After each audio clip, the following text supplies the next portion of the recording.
today on this blustery day. It is so windy. And to our friends joining us on Zoom, thank you so much for being here as well. It's that time of year again, the time of year where we plan our holiday menus. And we are excited to have a very generous friend to the library, Anke Rudy, the vegucator, with us today to help guide us on our plant-based journey and show us how we can create delicious plant-based holiday menus to wow our friends and family. And Anke's got some big news that she's going to share too. Well, hello everyone and welcome. Can I just see if it is anyone's first time attending one of my little talk? Oh, look at this. A lot of new people. So I'll just quickly introduce myself. So my name is Anke Rudy. I've been on the Cape for 12 years. I am originally from England, as you can probably hear. I have been plant-based for 4.5 years, so I'm fairly new to this whole way of eating and this way of life, but I'm very enthused and passionate about it. And I've been doing talks here at the library for about a year. I took the eCornell nutrition certificate.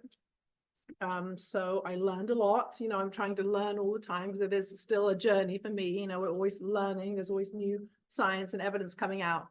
But basically, yeah, I've been doing these talks because I want to share, you know, it's very powerful, exciting, empowering knowledge, I find, you know, to learn about the power of nutrition and how it can help not only prevent disease, but also help you heal from an existing condition. And, you know, even reverse quite a lot of chronic diseases can be reversed through nutrition. So I personally find it very empowering, and I just think it's great to get the information out there and then you do with it what you will. But there's a lot of great resources available. There are tons of great documentaries you can watch, which is how I learned a lot to begin with. And there are a lot of great books. I've brought a selection. You're welcome to take a look at these. A lot of these books are available at the library. There's a lot of great cookbooks out there, but also I use a lot of just online resources, and I'll talk a little bit. Those will come up in the course of the talk today. So who in the room, is anyone plant-based or partially plant-based or thinking about going plant-based? Oh, great. So fully plant-based. Okay, great. So who is hosting Thanksgiving this year? Any plant-based people hosting Thanksgiving?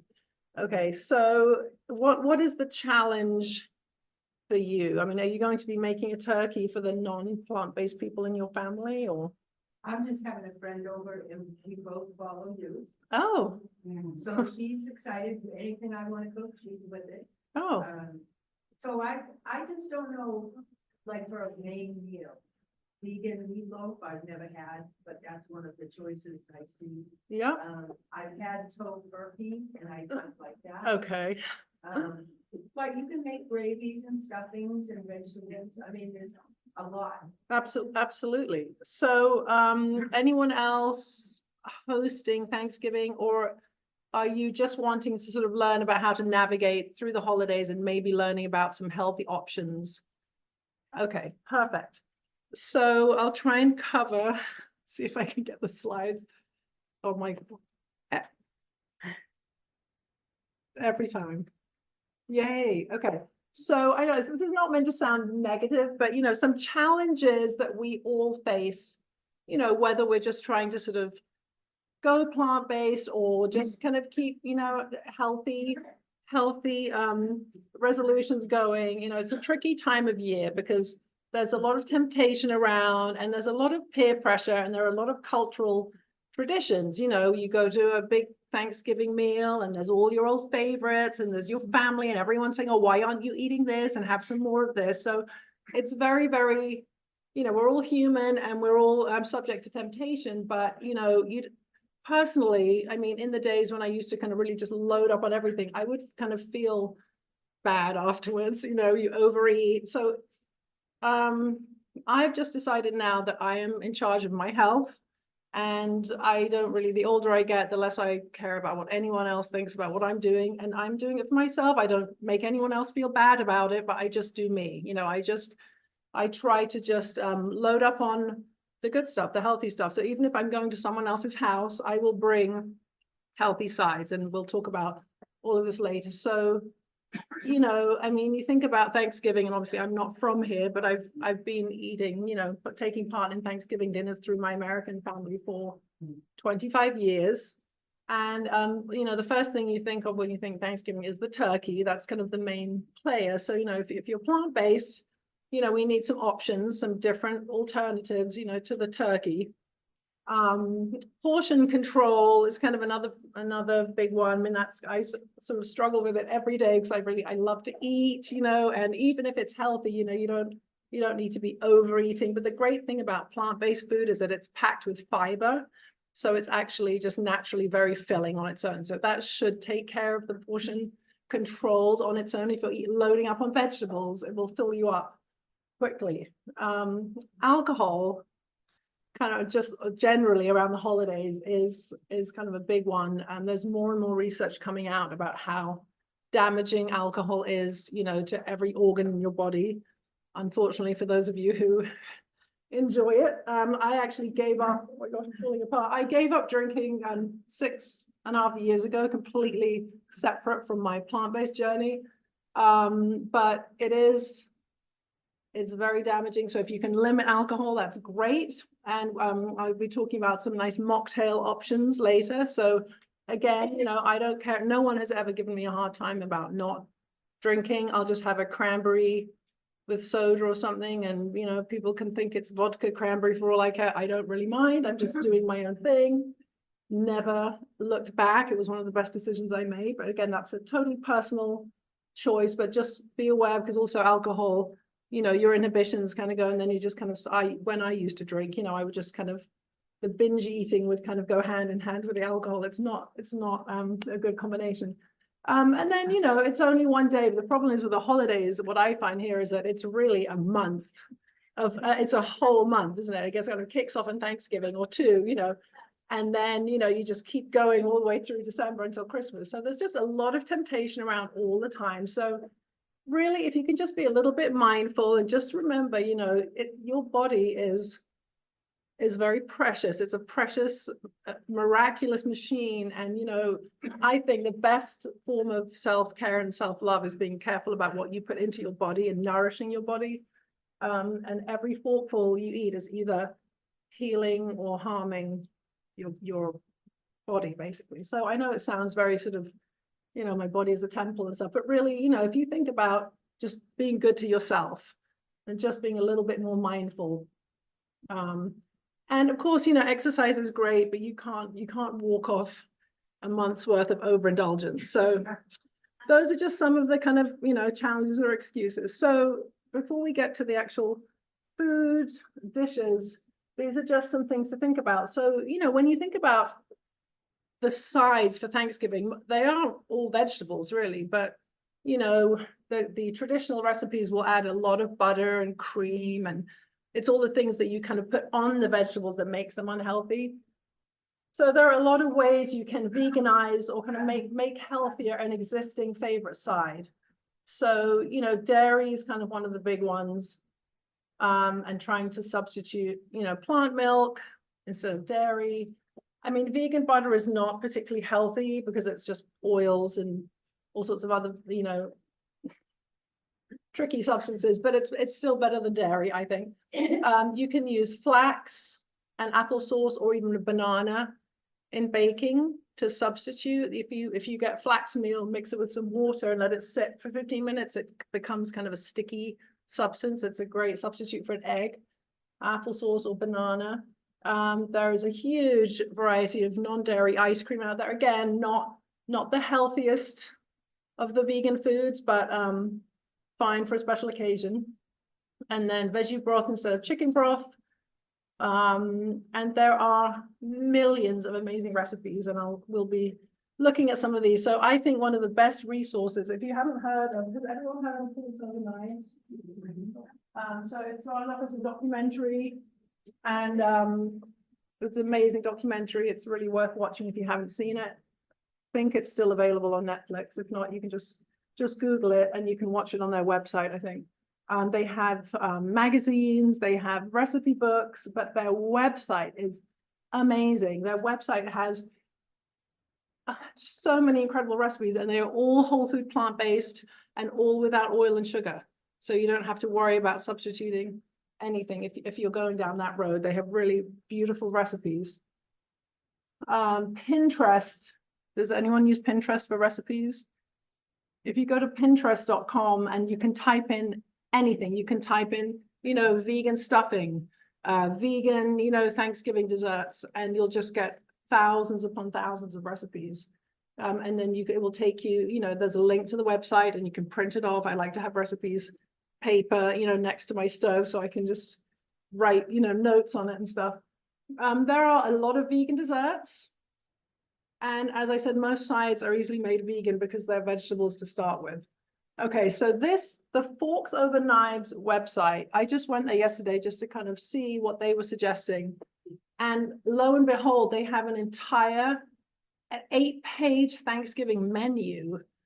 And I think you have to sort of say you want to receive their emails, but honestly, their emails are great. So that is a really great place to start to get a lot of inspiration for your plant-based Thanksgiving menu. So really, honestly, I know it's kind of a little sort of cheating because I mean that really that is kind of your one-stop shop. They have everything, so from all sorts of things. So here you go, healthy Thanksgiving appetizers. They have recipes for dips and look at these zucchini fritters, and you can just keep scrolling endlessly. They have dozens and dozens and dozens of really fun appetizers. Okay. And and then soups. I mean, soup is a really nice, easy vegan option for a Thanksgiving starter. I've started making soups this season. I've made squash soup, and you can add all sorts of great spices like turmeric and cumin, and they are not bland at all. You just throw all sorts of beautiful spices at them. You can make them ahead of time. They freeze well. I made a roasted cauliflower soup recently. It was delicious. So there's just endless amounts of really great cozy soups.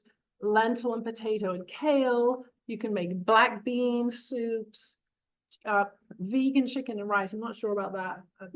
Vegan chicken, but there's beautiful mushroom wild rice soups out there. So soups are really a great option as an appetizer, or a kind of, if you're doing multiple courses, as a kind of between the appetizers and the main.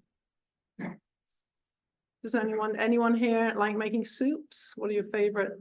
Give me some favorite soups. Oh yeah, I love cauliflower soup. What about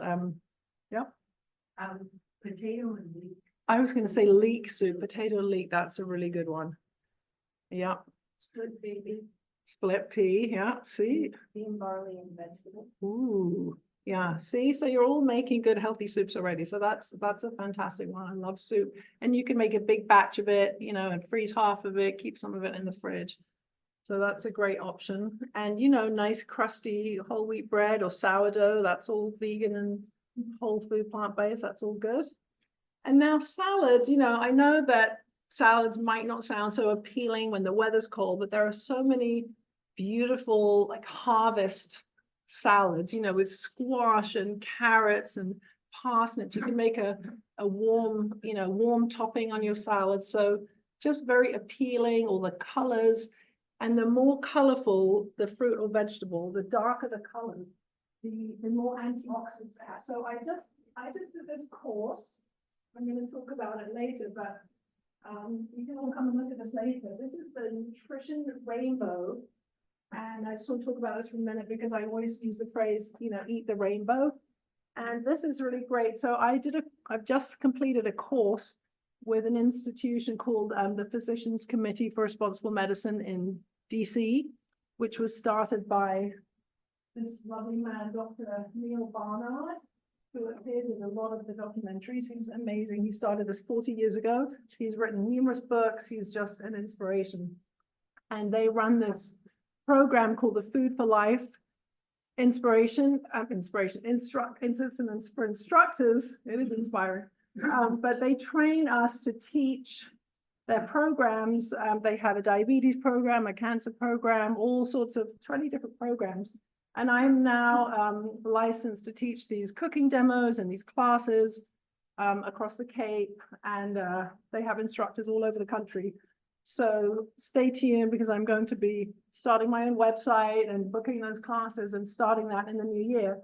But all these beautiful colors, the nutrition rainbow. So red, so foods like tomatoes, watermelon, guava contain something called lycopene, which is full of antioxidants, reduces prostate cancer risk. And then orange, you know, the carrots, all the beautiful fall vegetables like pumpkins and sweet potatoes and yams are rich in beta carotene, which I'm sure you've all heard of. Supports the immune system. It's a very powerful antioxidant, and it goes through the whole rainbow. You know, purple, grapes, berries, and plums may decrease estrogen activity. I mean, it's just all sorts of different amazing, great benefits from all these lovely, colorful plants. So you can see in those salads, they are just bursting with color and, you know, vitamins and antioxidants. So that is a nice way to get your vitamins in and fill up on fiber. What's the last one there, lemony butt broccoli? You know what that is on the right? Is it maybe with spelt or something? Oh, Might be spelt. Yeah. But there's lots of salads with, you know, grains like barley and all of those. There's tons of gluten-free recipes as well, in case you're gluten-free. But this website, Forks Over Knives, just has, okay, so endless recipes. And so mains, yes, there is tofurkey. I have not actually tried it. Doesn't appeal to me. I don't really like fake meat. I don't miss meat at all. I have got my eye on this. It's a lentil shepherd's pie, and that I've got my eye on. I mean, I might add a little bit of that, you know, the crumbled. I don't mind that crumbled soy kind of fake meat from time to time if you throw some into it, like a bean chili. But I really love, my mom used to make a lentil shepherd's pie like this with like red lentils. So I like the look of that. You can make a cheesy sauce using cashews and nutritional yeast. There's lots of recipes for sort of like a cheesy sauces. This is an interesting looking thing here, the holiday dinner tort. I'm not sure how that would taste. It looks a little dry to me, but there's lots of really fun things. Like here's this stuffed squash with a tahini dressing. Last year I went to a Thanksgiving dinner at my friend's house, and I made sweet potatoes with chickpeas and a tahini sauce and with pomegranate seeds and some cilantro. I thought it was delicious. I probably ate more of it than anyone else did, but there are just tons and tons and tons of great ideas on the Forks Over Knives website. So lots to experiment with, but you know, you can still, you go to your Thanksgiving thing, you have a little bit of turkey, but definitely load up. You know, if you're going to someone else's lunch, you know, you bring, you know, the sweet potato or a nice veggie soup so that you know that you've got food to eat there. And there are lots of nice gravies that you can make using mushrooms, a veggie stock and mushrooms. I make a mushroom stroganoff with lots of garlic and onion. And then in the sauce, I use Dijon mustard and soy sauce and nutritional yeast and a little oat flour. And it's phenomenal. It's the most delicious stroganoff. And I might make that as a gravy for some mashed potatoes because it's just really thick, nice, very flavorful. But I like strong flavors. You can throw some chili into it. Nice kind of kale salad with cranberries and apple and some nuts, probably. Green beans, obviously, you can just make those without the butter, without the bacon or whatever people normally put on them. Beets are great. You can buy the, I'm too lazy to cook my own beets. I buy the steamed ones, the cooked ones at Trader Joe's in the little vacuum pack, and you just slice them. Beets are great with arugula. Has anyone had the beet salad at Pizza Barbone? Oh, it's amazing. And I recreated it at home. So it's sliced beets, with a pile of arugula and some green apple and green onion and some little hazelnuts. You could throw any nuts on it. It's amazing. I eat it. Both my daughters work there. I eat it every time I go. I never get bored of it. It's just amazing. And that's a salad. I think I've talked with some purple cabbage and sweet potato. And there's just a lot of really great produce out at the moment. Some seasonal fall produce, lots of different kinds of squash. It's easy to roast. Here we have some carrots, and I love parsnips. Does everyone familiar with parsnips? I don't feel they're as popular here as they are in England. How is that put together? How is that cooked? The carrots? Carrot parsnip, what's with it? What's with it? Yeah, very good. I would say those are just roasted in the oven with some. I mean, what's like the white stuff? There's definitely some herbs. It might be Guys. it almost looks like cauliflower. It almost looks like crumbled cauliflower and some herbs. I make my carrots and parsnips with a little maple syrup and some sesame seeds. I don't know why I started doing that, but that's what I do. So, you know, you can look up, you know, again, Pinterest is amazing. If you look up, you know, roasted carrots and parsnips, you'll get 100 different recipes, but you can use whatever you like. You could make a tahini drizzle. Tahini is great. It's just sesame seeds made into a paste. You could use a balsamic vinegar is great for a glaze as well. Completely vegan. It's good for you. So yeah, so to make the mashed potatoes, I would use a plant-based milk rather than real milk, you know. But honestly, something like sweet potatoes, I feel doesn't even need anything else added. They're so velvety on their own. But you can always garnish, you know, with some, I love pomegranate seeds. I think those are good on everything. Those are so good for you as well. So here, this is forks over knives version of sides. I mean, broccoli and Brussels sprouts are phenomenally good for you. I mean, broccoli is just one of those vegetables. They're both in the cruciferous family, and it's one of the most healthy foods on the planet. I mean, we should just all be eating more greens and especially cruciferous vegetable. And broccoli, you know, if you roast it in the oven, you don't need to put oil on it. It just, I don't know, something magic happens to it. But you can put spices on it. I like to put some chili and garlic on my broccoli, and it just kind of crisps up nicely. Does anyone use an air fryer? Do you like it? I'm learning. Yeah. I just got it. Okay. Yeah, I've been using mine more and more, also just for smaller amounts because you don't have to heat up the whole. I have a huge oven. So yeah, I like the air fryer. It's great for roasting vegetables. It's great for baking potatoes. It's quick.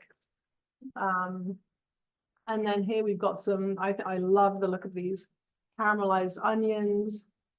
And again, you know, so not everyone is doing this, but you know, the whole food plant-based community does not use oil because oil is considered a processed food because it's just the fat squeezed out of an olive or a nut.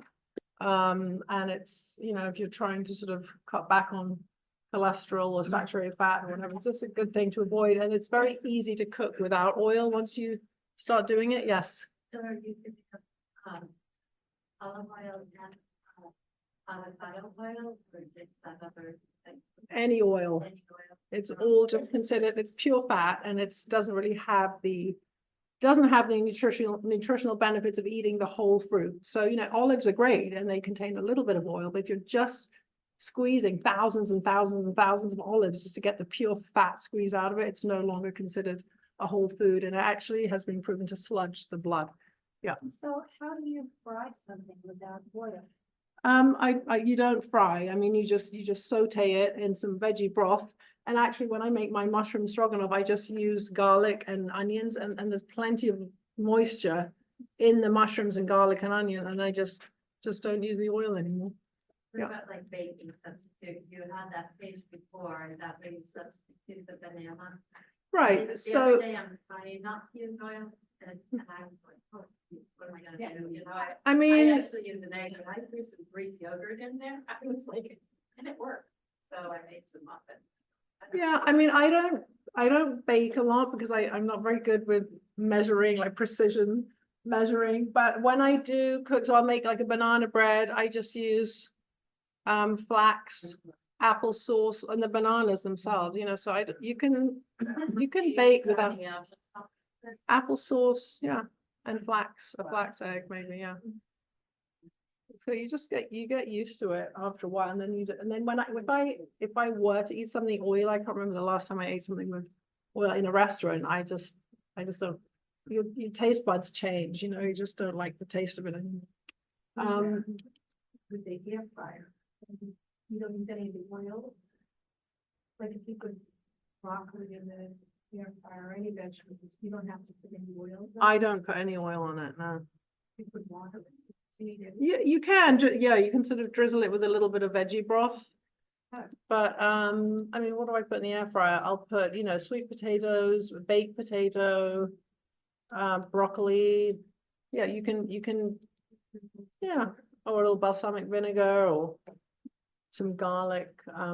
I use those little garlic cubes from Trader Joe's. They're kind of mushy, you know, so they're almost like liquid. So yeah, but again, you know, that was one of the last things that I cut out because it seemed so weird to me to cook without oil because I'd been doing it forever. And my mother always cooked with olive oil. It was just something that was always used every day in the kitchen, and just something I sort of phased out gradually. Yes. One thing that helped me not use oils is I started reading the label of the oil. Yes. How much saturated Mhm. fat or Mhm. fats are actually in olive oil. Mhm. I was shocked, Yeah. so that got me to stop. Yeah.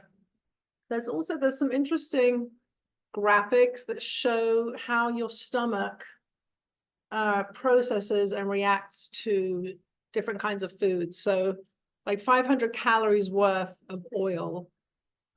Somehow, you know, our stomachs don't kind of register it to be filling, so it doesn't really satiate you. So then you keep needing to eat more and more, whereas 500 calories of fiber and vegetables fills your stomach up and you feel full. I can talk about that next time, but there's a graphic that shows that really well. So yeah, it's really there's also a video. There's a chap called Dr. Greger, who wrote this amazing book, How Not to Die, which is available on the Clamsnet. How Not to Die, you know, of preventable chronic diseases, you know. And he has a fantastic website called nutritionfacts.org. It's a nonprofit, and he basically just publishes all the latest nutrition research. And and you can look up anything. You can look up, you know, coffee, acne, whatever subject you're interested in relating to nutrition, how nutrition will affect that subject. And there's videos about olive oil and what it does to your blood flow. Any kind of oil kind of sludges the blood. And anyway, so there's a lot of information on there. All these guys, they will talk about it, you know, because that is one of the more common questions, because we've all been told how healthy olive oil is for us. Yes. I have a general. Yes. So, because my sister is also completely vegan. Okay. Did purple onion for a while, but has gotten enough recipes under the belt. Okay. Let's just say hypothetically you go kind of plant. Is it kind of an all or none situation, meaning will you get benefit by, let's just say, removing oils for one? Mhm. Like, I could see myself doing that. Completely going plant-based is really difficult. So can you derive benefit by putting one foot in water? Definitely. Yes. So the question is, do you have to do kind of all or nothing plant-based to see some benefits? I would say, you know, the more you kind of lean into it and adopt it, the better the results. But yes, just eating more fiber, cutting out oil, you know, cutting out red meat or processed meats or processed food in general, you will already see a lot of benefits. But you know, this whole concept of, you know, everything in moderation, you know, it's like saying, well, okay, I used to smoke 40 cigarettes a day, now I'm cutting back to 10. I mean, if that's, you know, for example, you know, if you know that something is harmful, you know, even if you're taking a little bit of it every day, it's still going to harm you, like dairy and you know, and any animal product. But yes, you will definitely see benefits if you just add more fiber and vegetables and antioxidants and vitamins, and if you cut out the processed food. And then, you know, I always say, you know, if if you start, you know, gradually and then you feel better, then you're like, oh, well, maybe what if I did more of this, you know, well, you know, and especially like cholesterol, you know, because eggs and dairy is all packed with bad cholesterol. My blood work in I'm diabetic, Okay. and my blood work being plant-based in 3 months. Everything was good. Everything I said, improved. what are you doing? I said, I'm eating plant-based. Keep it up, he said. Oh, wow, amazing. Now, what inspired you to go plant-based? My health, my weight. I also order springly Okay. plant-based dinners Mhm. to my house 5 or 6 a week. Mm. Cause it's hard for me to stand on my Mhm. legs. So, and they're delicious. Oh, good. But was it seeing a documentary or reading a book, or was it Yeah, a doctor or? documentary on TV. And, they said, my son said, Mom, don't eat nothing with a face. Yeah, yeah. Yeah, that's amazing. Well, congratulations. So we have a success, a living proof in the Yeah. room. Have you seen the documentary? It's called From Food to Freedom. No. So there's there's an organization called Plant Pure Nation, which was started by the son of Colin Campbell, who's one of the kind of, I want to call it like the founding fathers of the plant-based movement. His son started this kind of grassroots movement called Plant Pure Nation. There's a documentary, there's a cookbook, which is where that pie came from. But the sequel to Plant Pure Nation documentary is called From Food to Freedom. And it's all about type 2 diabetics, and they do this immersion program. Yeah, they do this immersion program and they only eat whole food plant-based. And within 2 weeks, bless you, within 2 weeks, I think everyone except one person comes off their insulin completely. Yeah. Within 2 weeks.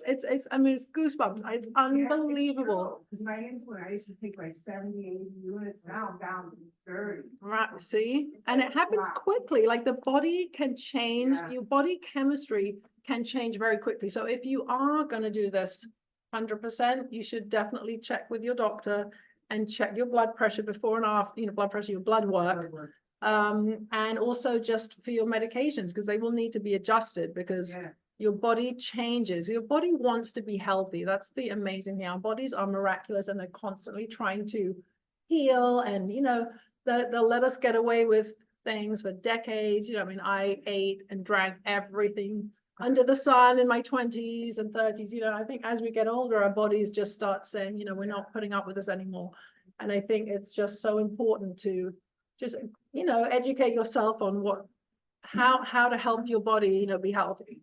And there's so many ways. Obviously, it's not just the food, it's exercise and all sorts of other things, sleep and stuff, but food is a huge part of it. Yes.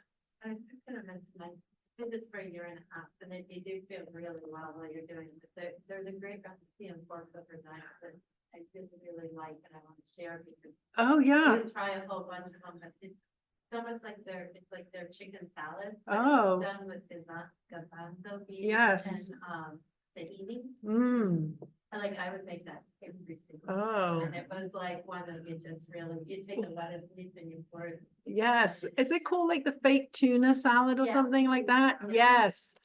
Oh, yes. So someone is sharing their favorite recipe from Forks Over Knives. I think it's the fake, I forget what they call it, like fake and tuna or something. And do you put pickles in it? You can if you. Yeah. want to. Oh, I love that. That's it. Yes. It was just, make a big tub. A big batch of it. Yeah. Yeah. So I think it's chickpeas. You said tahini as well. And probably some lemon juice and onions and maybe some garlic. And I make it with pickles because my daughter loves pickles. And you can either put it on like sourdough, you know, put it on toast, but you can also just eat it in a lettuce wrap. Yeah. And it's just everything in it is so good for you. And that's, you know, that's what we're going for, is like finding recipes. Like everyone has different tastes, you know, you won't like all of these recipes, but there's so many to choose from, and you find one that has some ingredients that you really like, and then it's a healthier version, and then you don't feel guilty. You just load up. Yes. Yeah, lasagna. Yes. I said, wow. Yeah. It's no cheese, but it's delicious. Yes. There's lots of great veggie lasagna out there, and you can make the cheese sauce, you know, with plant milk, and you know, cashews are very popular for like cheese replication. Yes. What about like tofu or tempeh? Or, they have, I think it's Trader Joe's have a meatless brown. Yes, Something. or yes. other. Are those healthy? So tofu and tempeh are great. If you look at the ingredients, so tofu is really just soy. I mean, there's many different kinds of tofu. Tofu is great. Tempeh is great. I just started cooking with tempeh. It's, you can buy it at Trader Joe's, and I think the only ingredients are, soybeans. It's kind of almost, they almost are like peanut. It's almost like nutty. And it's very firm, because tofu, there's the firm tofu and the silken tofu, many different kinds, and some people don't like it because it's too mushy, but there's, the firm tofu is fine, but tempeh is great, and I think the Trader Joe's ones has some brown rice in it, maybe some millet. It has a couple of ingredients, but it's pretty clean ingredients. It's pretty good. And tofu is great. And tofu, someone asked me if there was silken tofu in the chocolate pie. You can use silken tofu to make chocolate mousses and all sorts of desserts. And soy is actually, it got maligned, it got a bad rap. There was a lot of confusion about soy maybe 10 or 20 years ago. It's actually great for you, especially for women, to prevent breast cancer, to heal, to prevent recurrence. There have been many, many studies, 3 major studies to prove that soy is actually, there's like phytoestrogens versus estrogen like in our bodies, and it actually blocks the estrogen that, breast cancer, very commonly feeds on. So I was diagnosed with breast cancer a few years ago, and I eat soy multiple times a week now. It's been proven to benefit, women in particular. Hi. Hi, I've actually been working with a doctor on Dr. Vivian Pollock in Canada. Okay. She runs this plant-based food healing program. Oh. And she does this for free. She commits to not charging anybody for services, but she has an online platform and community that she charges a small American dollar fee. It's amazing. And it's a year membership. But I've been eating raw whole foods, plant-based since mid-October. So it's been about 25 days. Okay. And I was really committed because I heard I could heal my thyroid. Okay. And I was all on board. Okay. And honestly, I have to tell you, after 21 days, I no longer have a goiter. Wow. So excited because now I can swallow and not have that lump in my throat Oh, after 3 weeks. after 3 weeks. Wow. Now, I'm eating this plant-based raw for 6 weeks because she wasn't really sure. Some people it takes 4 weeks, some people it takes more, whatever.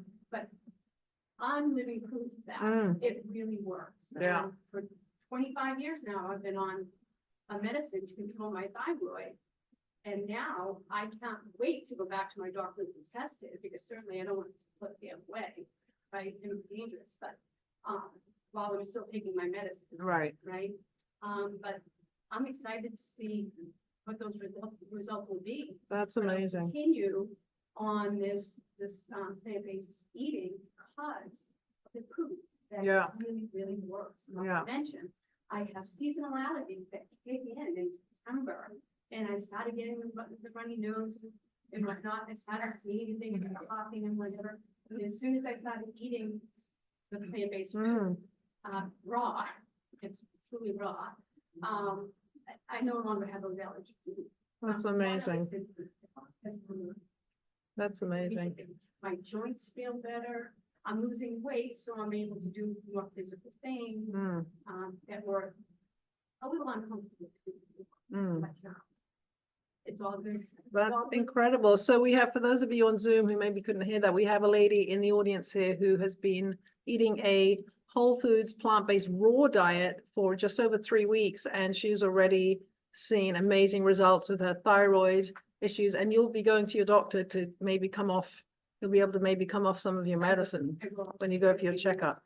Yeah. And so there's so many chronic diseases or conditions that can be reversed purely through diet, and we are, yes. Yeah, I would just add, my impetus came from places. There was a study that came out of Finland, and the vegan slash plant-based diet is one of the 5 fingers for, slowing, slowing down the onset and advancement of Alzheimer's. Mhm. And that was repeated in Florida in a clinic, down there, Dr. Warnish or something. Yes, yeah, we've got one of his books, Of yeah, course, but, yeah. You know, I thought, that's a fantastic thing. yeah, yeah.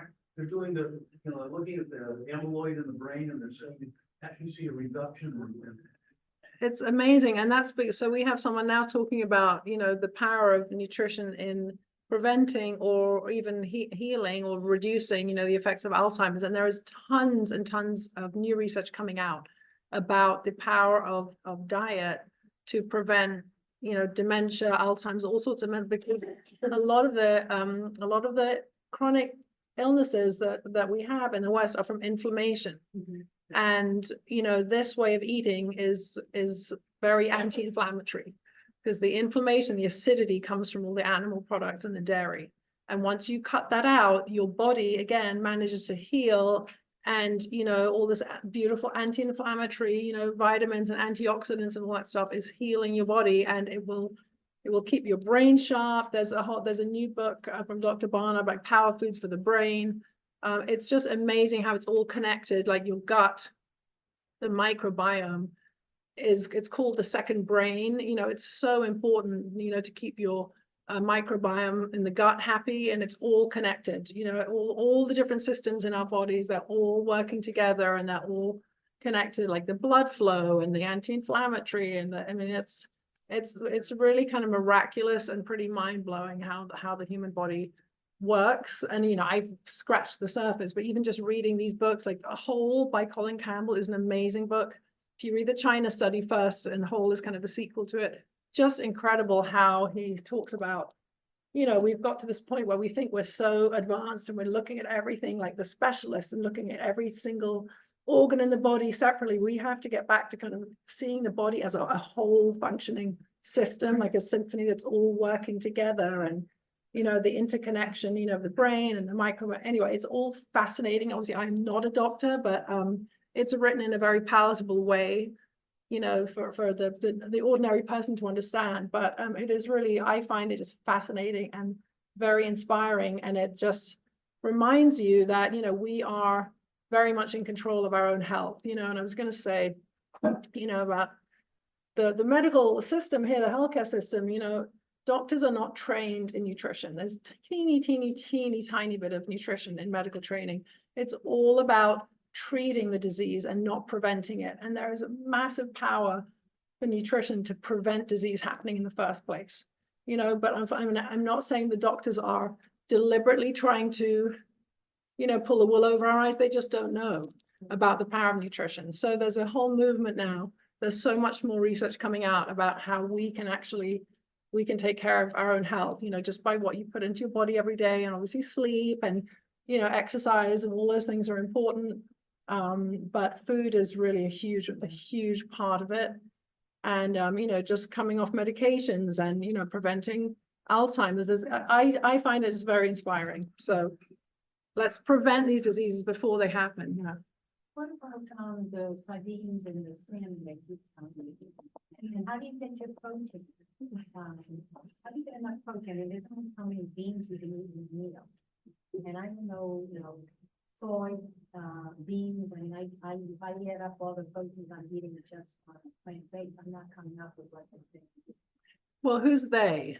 The nutritionists and the doctors. Okay. They're saying 20 grams of protein. Okay. And somebody So, stops. okay. So protein is like one of my favorite myths to debunk. So for some reason, decades ago, someone decided that protein was like the king of all foods and the most important, and we had to get it from steak and fish and all these things. So there's a lot of research, a lot of great information out there.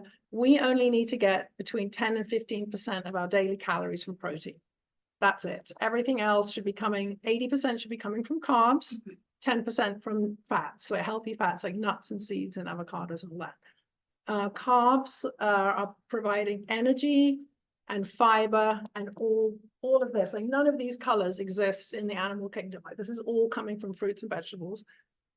Salmon is extremely toxic. I mean, the oceans are completely all full of mercury and toxins and plastic. Salmon is one of the, it's also very high in fat. So if you're getting your protein from animal sources, you're getting a ton of saturated fat, which we don't want. And every plant, broccoli contains protein. If you're eating enough calories a day, you're getting enough protein. You do not have to worry about protein. You're getting protein from beans, lentils, whole grains. Every plant contains protein. It's as simple as that. I mean, you can read about it. Actually, the body cannot store excess protein. So if you're eating too much protein, it actually puts pressure on your kidneys because they have to get rid of it. Not necessary to overload on protein. If you're an extreme athlete, maybe 15 to 20% of your daily calories. But for the normal human, like I don't measure what I eat every day, but 50 grams of protein per day is ample for a woman my age, my weight, 50 grams. Actually, my doctor has told me, not my plant-based friend, who's not officially my doctor, but he has told me not to go above 50 grams of protein. It's actually bad for you. So you don't have to worry about protein. What you should be worrying about is fiber and all the nutrients in the vegetable and fruit rainbow. That's what we should be focusing on, because no one is protein deficient in this country. If you're getting enough calories, you're getting enough protein. 97% of Americans are not getting enough fiber. And that is what we should all be worrying about more. That's much more essential to our daily health. Yes. I've been vegan for a little over 2 years, and my blood test results, I mean, I feel great. My thinking cleared up like that. Really? Oh my God, the first 2 weeks of the month. But my the healthy fats, my HDL, my cholesterol dropped overall. The HDL also dropped significantly, like by 30 points. And I got sick of having hummus in restaurants for dinner while everybody else was having great meals.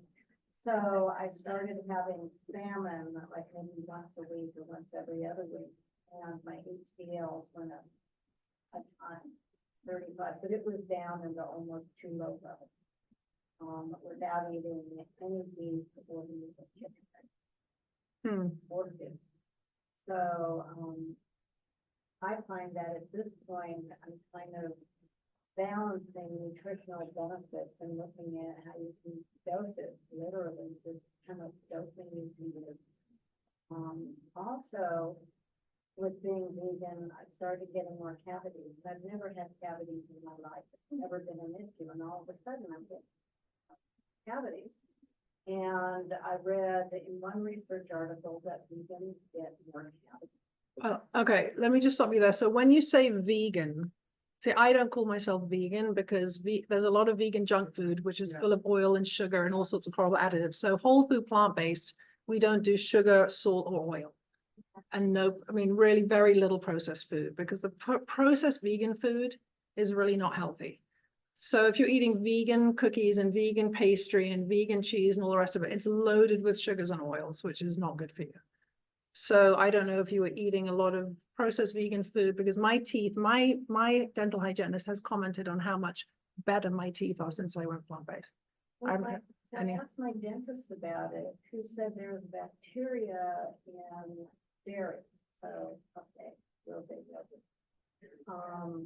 But there's a bacteria that protects an enamel and prevents cavity. I mean, I don't know that that's the only way to do it, but it's like, I guess I've been, and it could be because I'm not entirely conscious. Stuff, but it's making me curious. Yeah, I mean, yeah, I have had better teeth since I went plant-based, but I don't eat sugar anymore. I don't eat any processed sugar. The only sugar I get is from dates, fruit, maybe some maple syrup and some baking. So sugar feeds cancer. So, I'm just off like the added sweeteners. I just don't, I like my coffee bitter, I don't know what I would add sugar to. I mean, baking, I just use bananas and applesauce. I don't do that much baking. Just very quickly, what did you put in your pie, the chocolate pie? Oh, so yes. So how did everyone enjoy the chocolate pie? Oh, good. Okay. So the crust is just dates. The recipe suggested walnuts. I use pecans. So dates, pecans, a little coconut, unsweetened coconut. I think a little splash of vanilla extract, maybe some cinnamon. And I think I threw some date syrup in it just to make it a little stickier. So I just threw that in a blender, ground that all up, pressed it into the pie dish, and then the filling is a can of pumpkin, you know, what's it called? Pureed pumpkin. Some dark vegan chocolate, which I melted. That has some natural sugar, right? Unless it's 100% dark chocolate. It may have a little, so you can get unsweetened. I mean, I use unsweetened whenever possible. Okay, so then you would have added something else to sweeten. So I add a little maple syrup. There you go. Yeah. So it's pure pumpkin puree, unsweetened dark vegan chocolate, a little maple syrup, So basically. and cocoa powder. As Yeah. someone who's going to host Thanksgiving. Yes. I certainly would never try to do it, but I'm like, my mother-in-law does not great, she doesn't eat gravy because it's so horrendous. So I'm thinking, I wanna make a mushroom gravy. Yes. I wanna make that pie.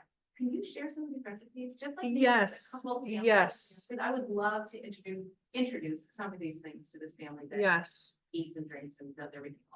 Sure. I'm wondering, maybe we can do like I like your gravy.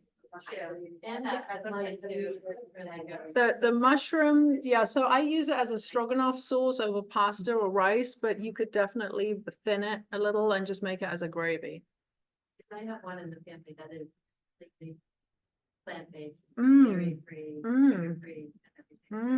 mm, I'm pretty good, but it would be nice to actually. mm.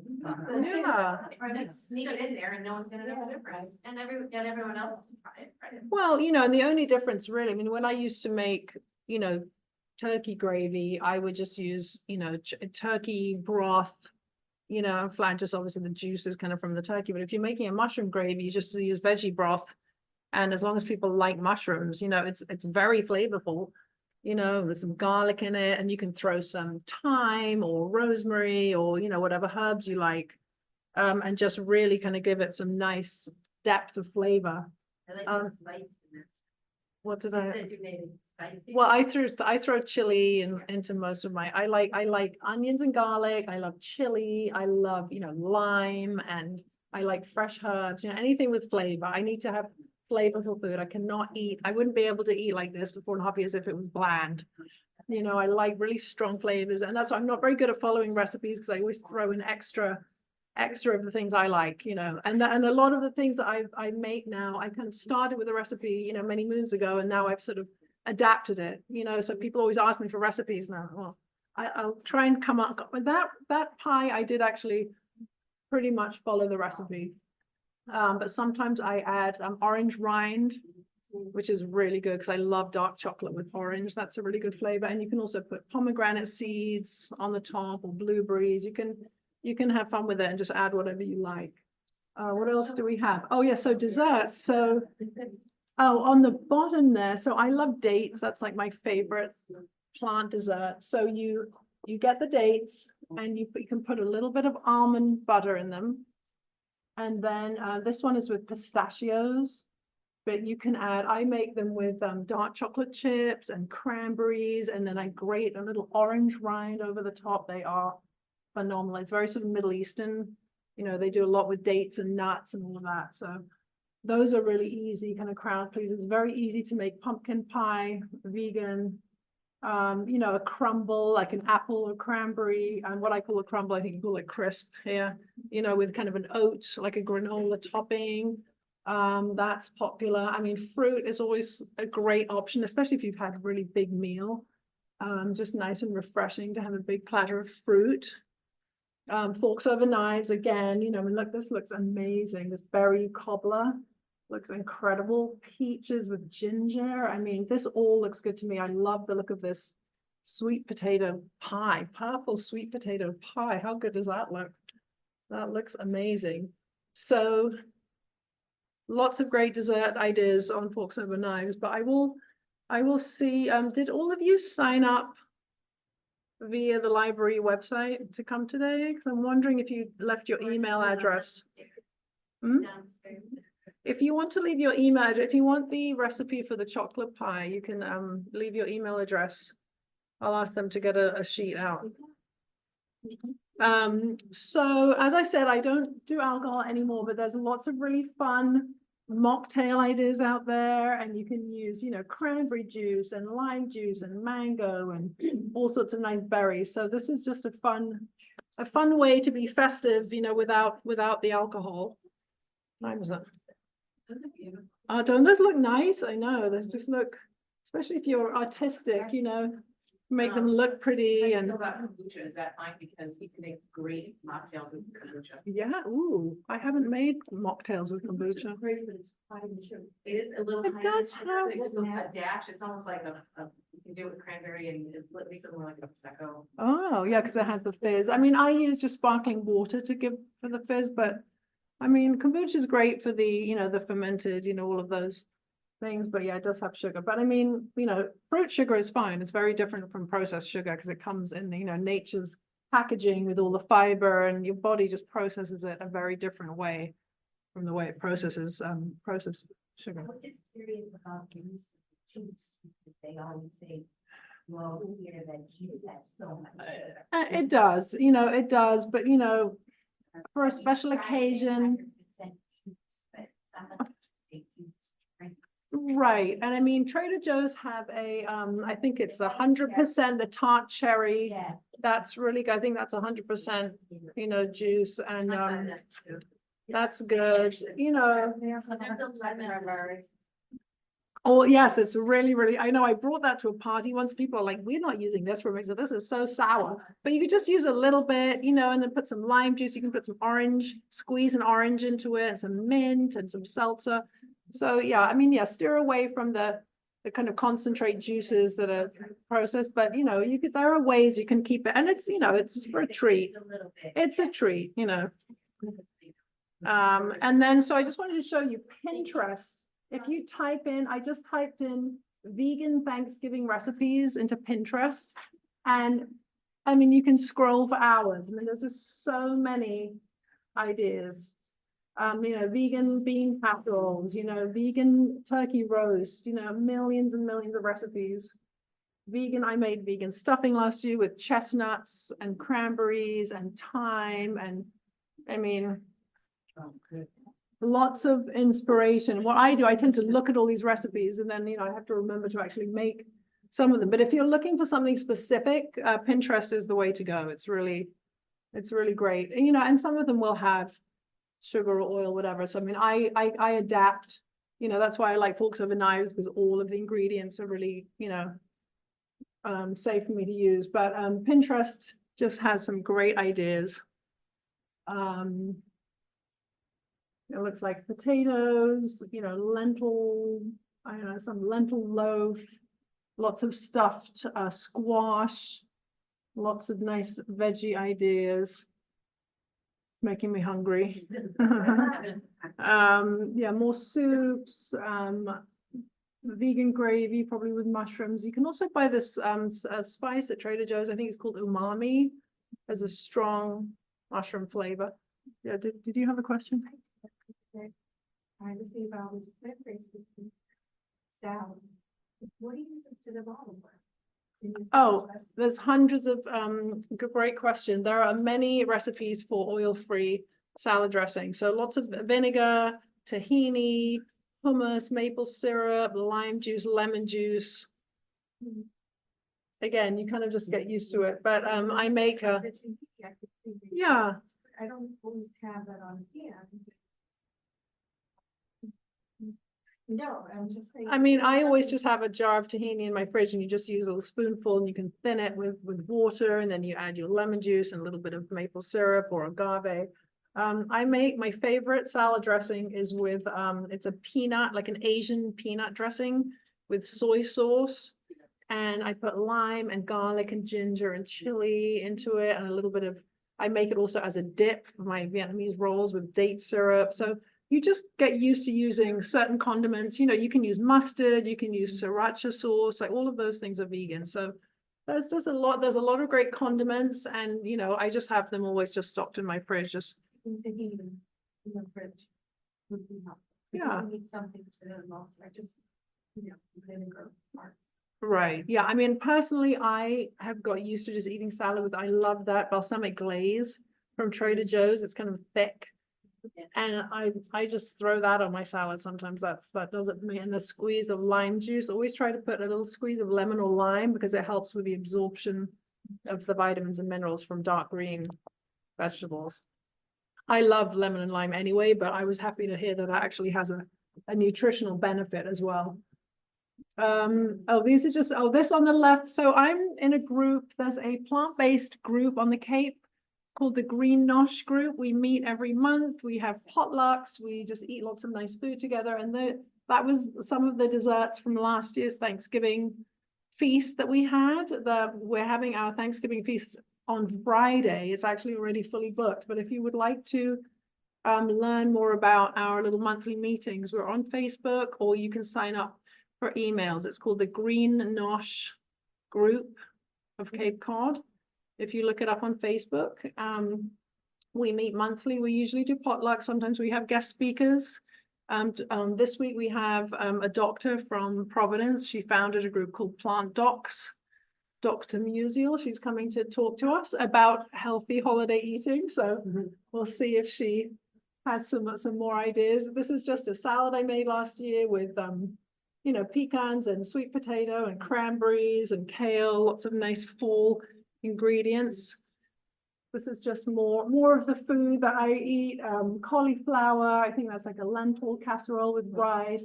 This is, you know, falafel, Middle Eastern food. A lot of Middle Eastern food is plant-based.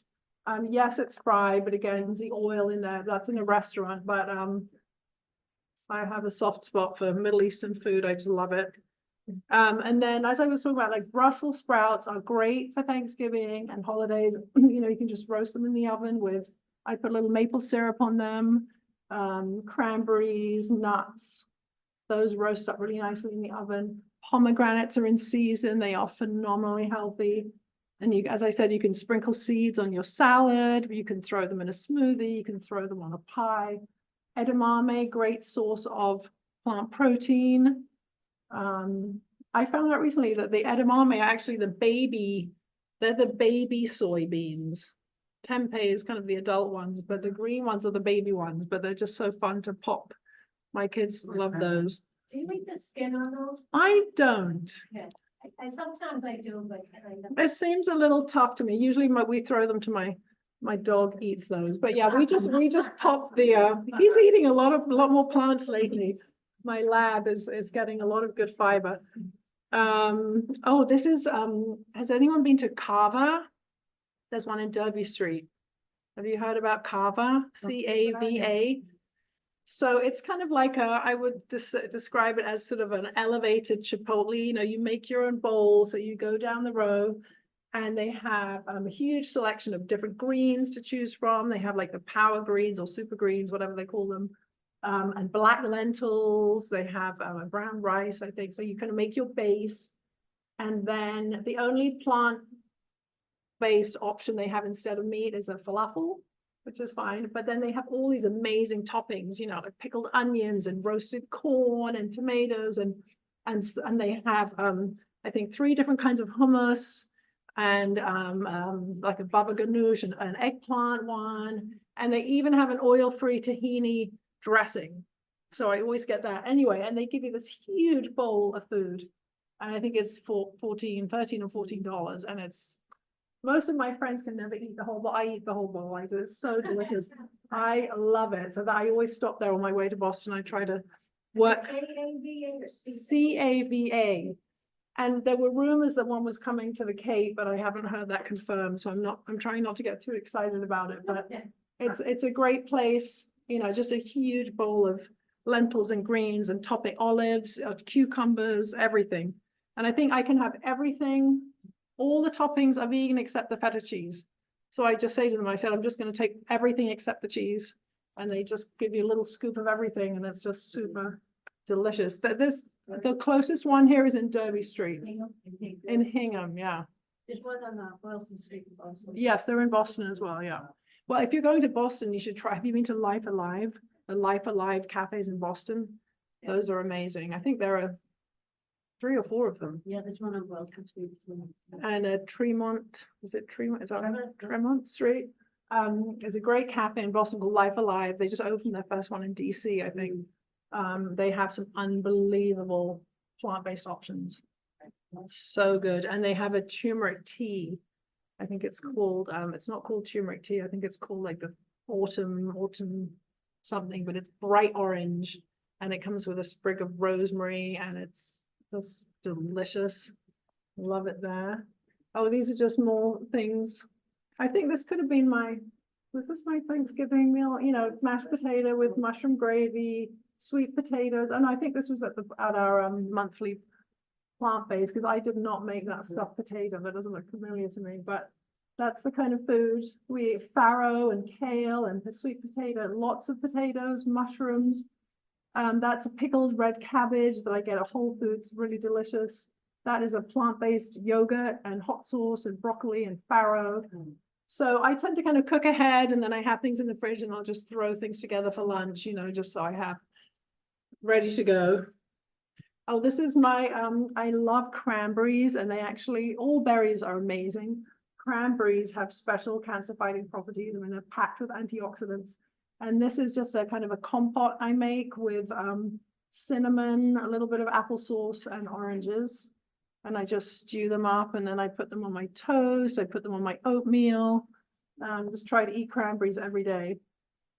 You can also add, if they're too sour for you, you can also add a bag of mixed berries, you know, frozen mixed berries. You can throw those in. I just love, you know, it's great.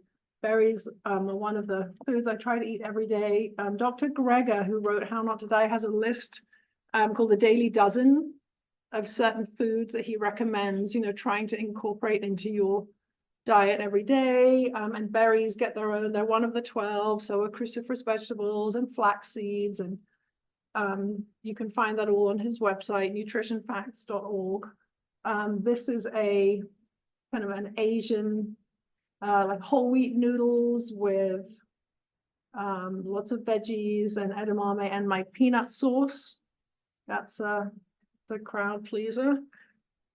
So yeah, this is the kind of food I eat. Here are these dates again. I love dates. This is my cranberry compote on a whole wheat bagel. This is my sweet potatoes with tahini sauce, pomegranate, and lots of cilantro. I like cilantro. There are some, you know, cheese, fake, you know, vegan cheese spreads. This one, Nut and Ordinary, is amazing because it has no oil in it, which is unusual because most of them do. So there are some good products out there. I think that has a lot of additives and oils. Non-dairy, that has a lot of stuff in it. I think so. But again, it's fine if you're not eating it every day. You know, if you just like, oh, I really miss mozzarella. I mean, I used to eat Greek yogurt every day, you know, and so I found a, I mean, I don't really miss it, but I found a product, it's called Kite Hill. They make a non-dairy yogurt and they make a Greek style one because I don't like a lot of the kind of goopy, like coconut yogurts and stuff, and the soy ones I don't like. I've tried a few, I don't like them, but the Kite Hill Greek style one is, I personally like that. So from time to time, like once a month, I might go get a little, or I might put a little dollop of it, you know, on my baked potato, sweet potato.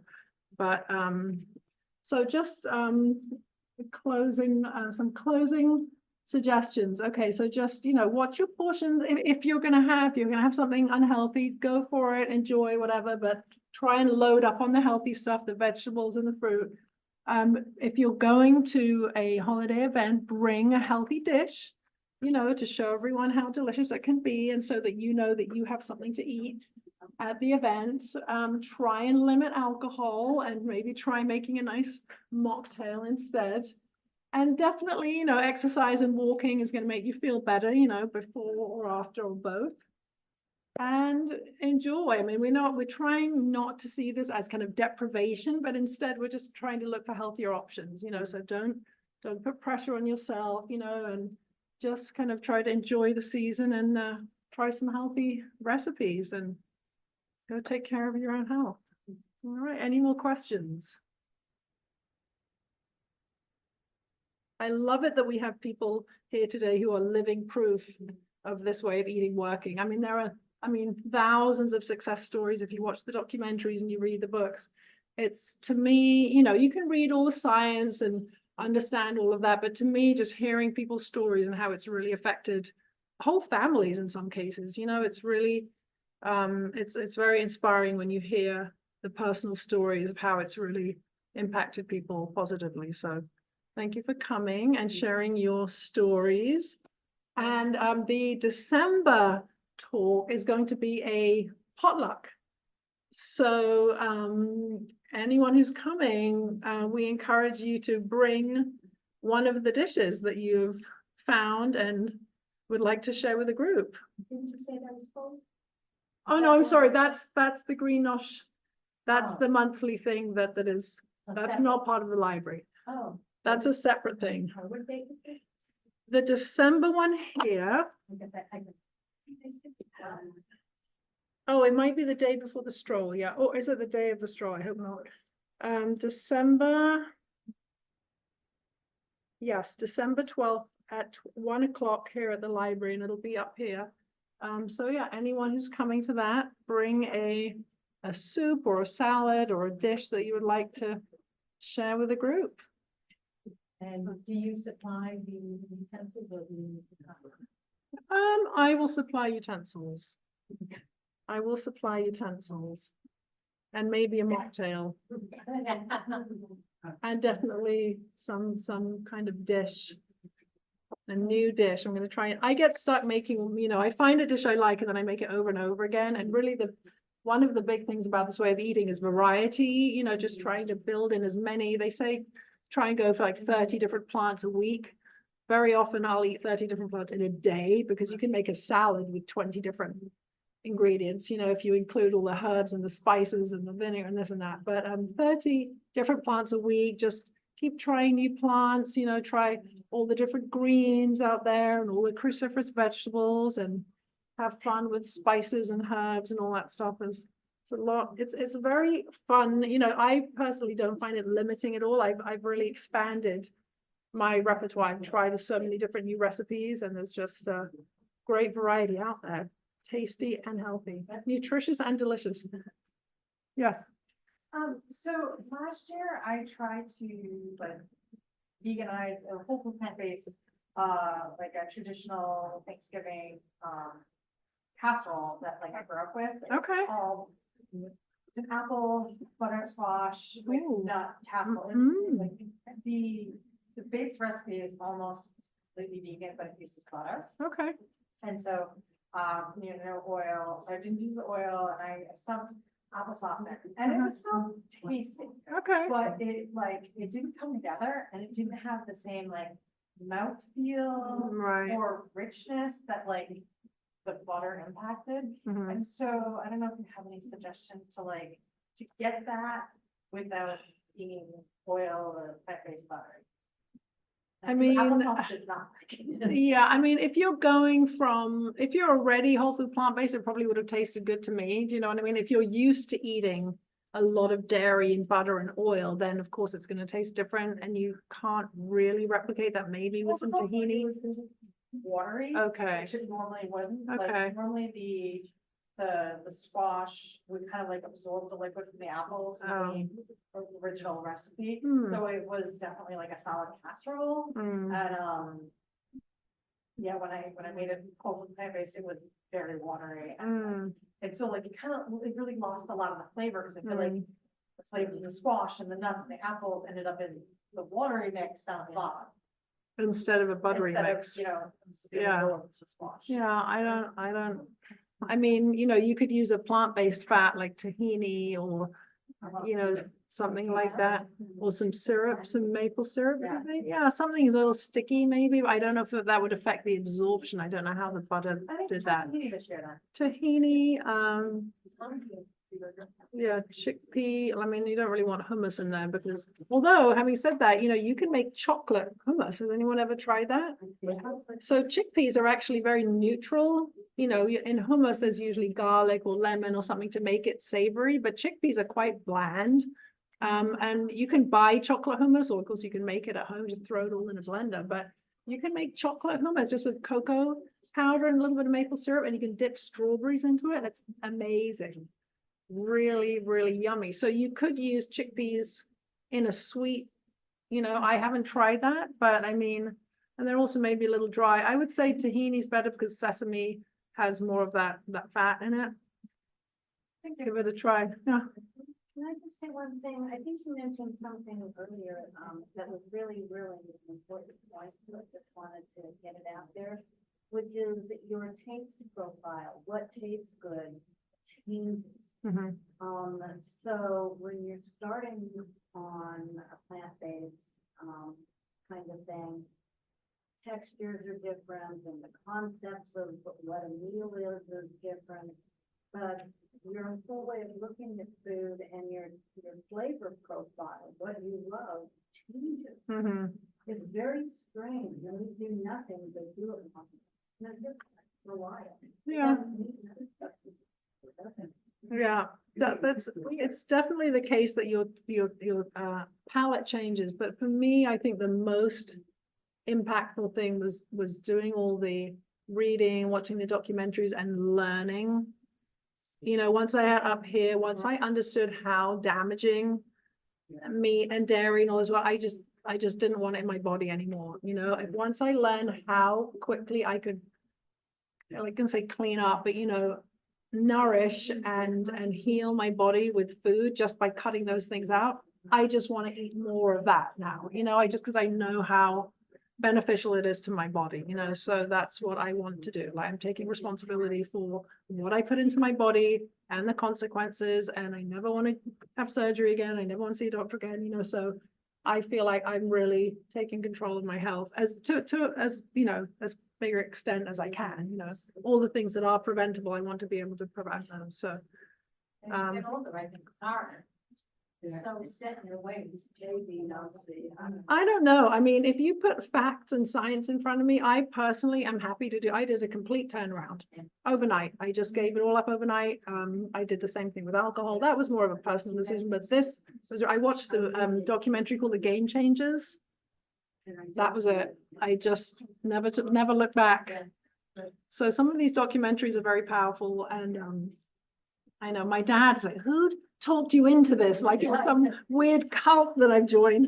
And I'm like, Dad, it's this science, there's, it's a big movement. There's a lot of people doing it, a lot of people seeing the benefits and, saving a lot of money on medications and doctor's bills, so it's all good. And the food, I find the food delicious. So it's just win-win from as far as I'm concerned. But anyway, I hope to see a lot of you at the December meeting. Thank you. Thank you. Hope to see you in December. Yes. Leafy greens. So another interesting thing, another thing I like to debunk is this myth that you have to get calcium from dairy. There is more osteoporosis in countries that eat the most dairy.